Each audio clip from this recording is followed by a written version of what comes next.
এরপর আমি সব মৎস্যজীবী পরিবারকে, যারা 95 জন বাংলাদেশের জেলে দীর্ঘদিন ছিল, আমরা অনেক চেষ্টা করে ওদের নিয়ে এসেছি এবং আমরা রেগুলার যোগাযোগ রাখতাম।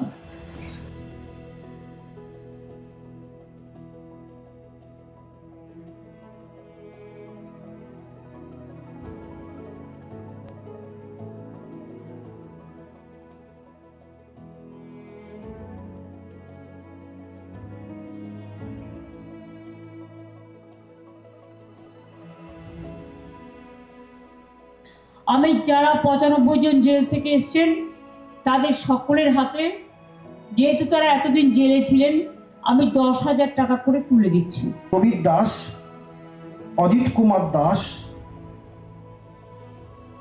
সনাতন বর, পরিমল দাস, রঞ্জন দাস। কারণ আপনারা আমাদের গর্ব।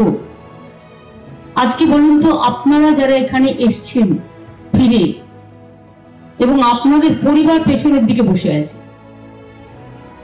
আজকে তাদের মুখে হাসি ফুটেছে। যে আপনারা ভালো থাকুন, সকলকে হ্যাপি নিউ ইয়ার। এবং গঙ্গাসাগর মেলা এখন মানুষ একবার নয়, প্রতিবার আসেন।